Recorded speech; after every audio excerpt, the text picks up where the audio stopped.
The bride's eyes met mine in the mirror as I zipped her wedding dress. My hands trembled. How could I tell my daughter that in just 30 minutes, she would walk down an aisle to emptiness? That the man she loved had sent me a text meant for her? I can't do this. Tell Ellie I'm sorry. I took a deep breath and whispered the words that would shatter her world. Your groom's not coming. If this story touched your heart, please hit that like button and subscribe to our channel for more emotional stories that explore the depths of family bonds, heartbreak, and unexpected new beginnings. ## Part 1, The Father's Promise. I never imagined I'd be the one to break my daughter's heart on her wedding day. Eleanor, Ellie to everyone who loved her, had been my whole world since her mother walked out when she was just 4 years old. For 23 years, it had been just the two of us against the world. I'd learned to braid hair, navigate period talks, and chase away nightmares. I'd worked double shifts at the construction company to put her through college, and I'd been there when she graduated with honors in architecture. When she met James 3 years ago, I watched my vibrant, independent daughter fall deeply in love. He was charming, successful, and seemed to adore her. I had my reservations. He sometimes spoke over her, made decisions without consulting her, but Ellie was happy, and that was all that mattered to me. Dad, he's the one, she had told me over coffee the morning after he proposed. Her eyes sparkled with a joy I hadn't seen since she was a little girl. I've never been so sure of anything. So I swallowed my doubts and threw myself into helping plan the wedding. I learned about flower arrangements and cake tastings. I practiced our father-daughter dance until my knees ached. I wrote and rewrote my speech, wanting to find the perfect words to welcome James into our small but mighty family. The morning of the wedding dawned bright and clear. The venue, a restored barn on the outskirts of town, was decorated with wildflowers and twinkling lights. Ellie had chosen it because it reminded her of the camping trips we used to take when money was tight but love was abundant. I was adjusting my tie in the small room designated for the bride's family when my phone buzzed. A text from James. Probably asking about last-minute details, I thought. But the message froze my blood. I can't do this. Tell Ellie I'm sorry. I thought I was ready, but I'm not. There's someone else. Has been for months. Better she finds out now than later. I read it 3 times, hoping the words would somehow rearrange themselves. They didn't. My first instinct was rage. I wanted to find him, to make him face her, to make him see the devastation he was about to cause. My second instinct was denial. Maybe his phone was stolen. Maybe this was a cruel joke. But deep down, I knew. The signs had been there, the late nights at work, the decreased affection, the way he'd been distant during the rehearsal dinner. I called him. Straight to voicemail. I texted back, you owe her more than this. No response. The wedding coordinator knocked on my door. Mr. Mitchell? Ellie's asking for you. She needs help with her dress. I stood there, paralyzed. How could I walk into that room? How could I look into my daughter's eyes and destroy her happiness? But I had made a promise to her mother the day she left. I'll never lie to her, I had said, holding my sobbing 4-year-old. And I'll never leave her. So I straightened my shoulders, pocketed my phone, and followed the coordinator to the bridal suite. Ellie stood before a full-length mirror, a vision in ivory lace. Her dark hair was swept up, adorned with tiny pearls that had belonged to my mother. She turned when I entered, her smile radiant. Dad! Perfect timing. I can't reach the last few buttons. I crossed the room, my footsteps heavy. As I worked on the delicate buttons, I caught her gaze in the mirror. Her eyes, so like her mother's, were bright with anticipation. You look beautiful, Ellie girl, I said, using the nickname from her childhood. You don't think it's too much? The lace was Mom's idea. I hadn't known she was in contact with her mother. Another secret kept to protect me. It's perfect, I managed. You're perfect. She turned to face me, taking my hands in hers. I'm so glad you're here, Dad. I couldn't do this without you. The words stuck in my throat. I had to tell her. Now, before she walked down that aisle to emptiness. Before 200 guests witnessed her humiliation. Ellie, there's something, I began, but she cut me off. I know what you're going to say. That James isn't good enough for me. That I'm rushing into this. She squeezed my hands.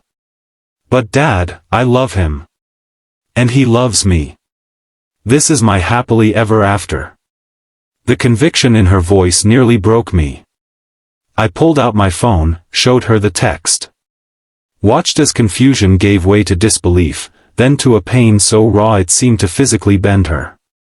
No, she whispered. No, he wouldn't. I caught her as her knees buckled, easing her onto a nearby chair. Her breathing came in short gasps. I need to call him, she said, reaching for her phone. There's been a mistake. I knelt before her. Ellie, look at me. I've tried calling. He's not answering. Her face crumpled. But everyone's out there. Grandma flew in from Arizona. My friends took time off work. The caterers, the band. She looked down at her dress, at the ring glittering on her finger. What am I going to do? In that moment, I made a decision. First, we're going to breathe. Then, we're going to figure this out together. Just like we always have. She nodded, tears streaming down her face, smudging the makeup she'd applied so carefully hours earlier. I'll tell everyone, I said. You don't have to face them. No.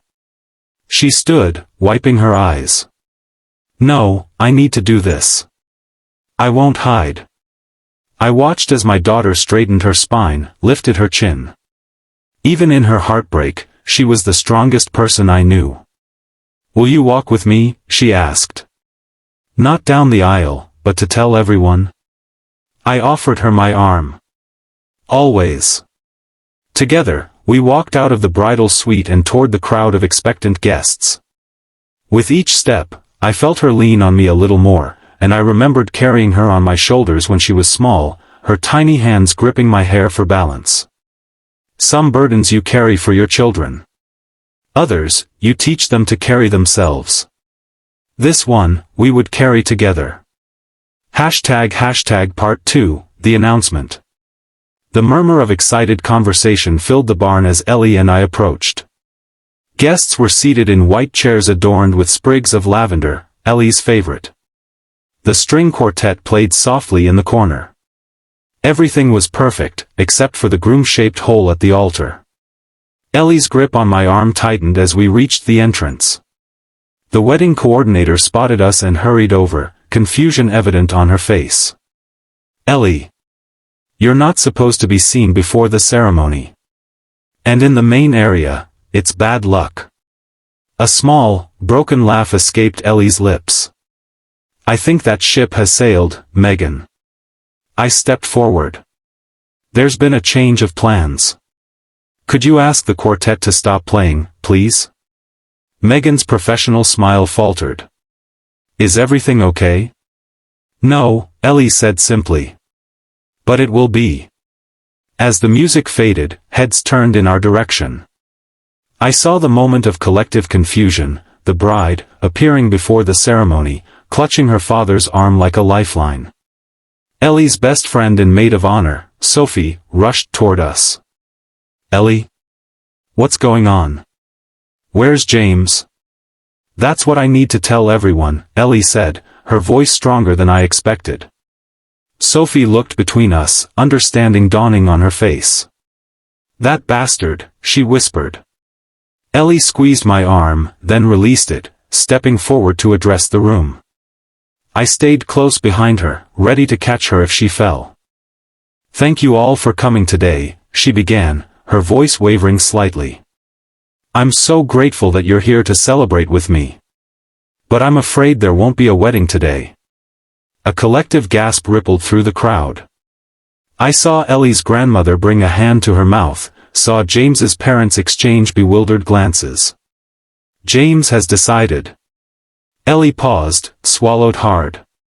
James isn't coming. He's ended our relationship. The silence that followed was deafening. Then came the whispers, the shocked expressions, the pitying looks. I wanted to shield her from all of it, but this was her moment, her truth to tell. I know this is unexpected, she continued. Believe me, no one is more surprised than I am. A tremulous smile. But I didn't want to hide away. You all mean too much to me. James's mother stood abruptly. There must be some mistake. James wouldn't do this. He loves you. Ellie's composure slipped for just a moment. I thought so too, Mrs. Reynolds. But he made his choice, and it wasn't me. Where is he?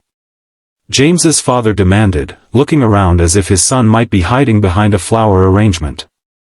I stepped forward. He's not here, and he's not coming. I think it's best if we give Ellie some space now. Sophie moved to Ellie's side, taking her hand. The bar is open, folks. Drinks are on the absent groom's tab. A few nervous laughs broke the tension. People began to rise from their seats, forming clusters of hushed conversation. Ellie's grandmother made her way to us, her face lined with concern. Oh, my sweet girl, she said, enfolding Ellie in a fragrant embrace. What can I do? Just being here helps, Grandma, Ellie murmured into her shoulder. One by one, friends and family approached, offering comfort, expressing outrage on her behalf. James's parents left quickly, his mother in tears, his father tight-lipped with embarrassment or anger, I couldn't tell which. Through it all, Ellie stood tall, accepting condolences with grace, even managing to joke weakly about the silver lining of an open bar. But I could see the effort it cost her, the way she held herself together by sheer force of will. After an hour of this, I noticed her energy flagging. Her smile became fixed, her responses automatic. I caught Sophie's eye and nodded toward the exit. Okay, everyone, Sophie announced, clapping her hands. Let's give the bride some breathing room. Please enjoy the food and drinks. Consider it an unconventional family reunion. As the crowd dispersed, I put my arm around Ellie's shoulders. Let's get you out of here. She nodded, the fight visibly draining from her. I need to change first. I can't wear this anymore. Sophie and I helped her back to the bridal suite, where her overnight bag contained jeans and a sweater. As Sophie helped her out of the wedding dress, I stepped outside to give them privacy. In the hallway, I finally allowed myself a moment of pure rage. James had not only broken my daughter's heart but humiliated her in front of everyone she loved. The cowardice of his text message, the timing of his revelation, it was unforgivable. I was so lost in my anger that I didn't notice Sophie exit the bridal suite until she touched my arm. She's asking for you, Sophie said softly. And Jack? She's tougher than we give her credit for. I nodded, grateful for Sophie's steadfast presence in Ellie's life. I know. She always has been. When I re-entered the room, Ellie sat on a small sofa, dressed in her casual clothes, her elaborate hairstyle incongruous with her jeans and sweater. She looked up at me, her makeup smeared despite attempts to clean it off.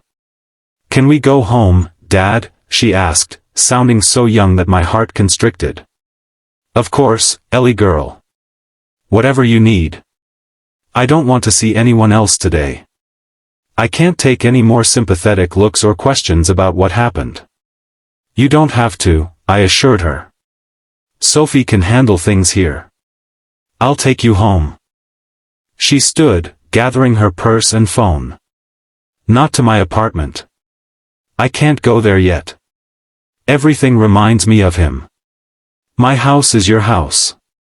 Always has been. As we slipped out a side entrance to avoid the remaining guests, Ellie paused, looking back at the barn with its twinkling lights and flower arrangements. It would have been beautiful, she said quietly. I put my arm around her shoulders. It was beautiful. Just not in the way we expected.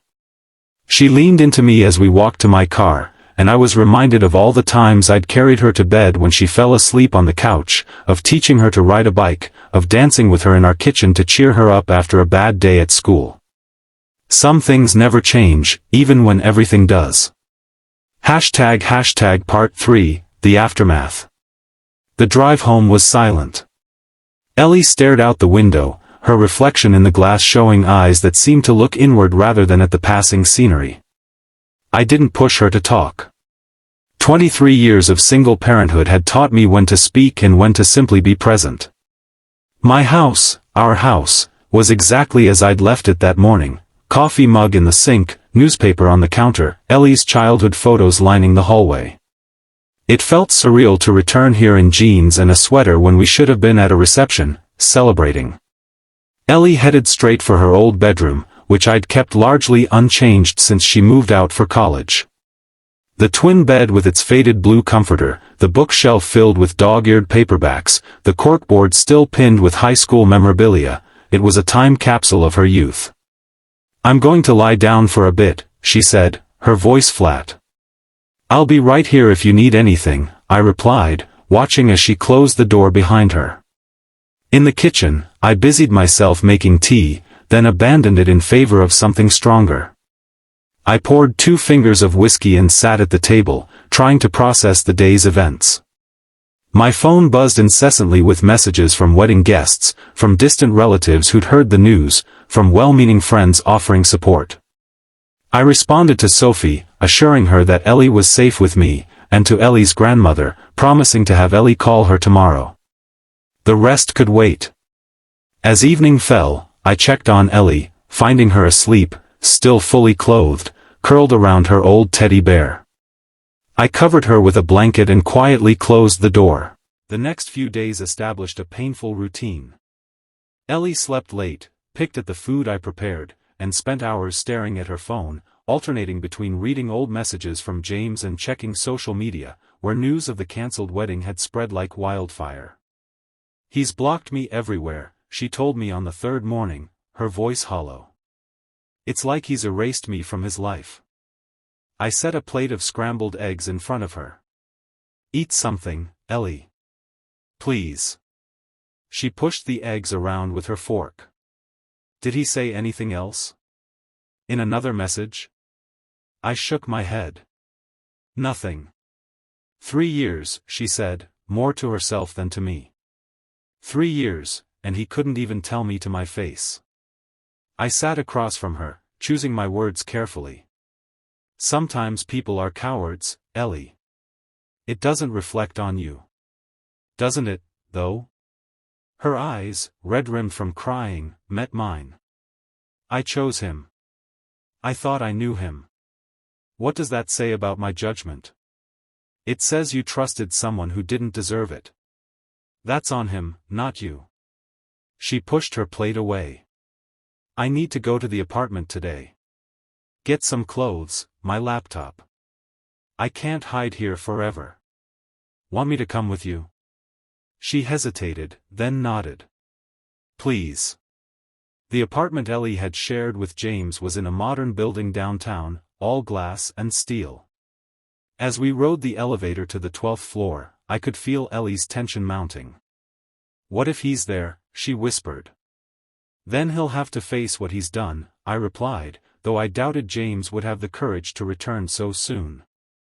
The apartment was empty, but signs of hasty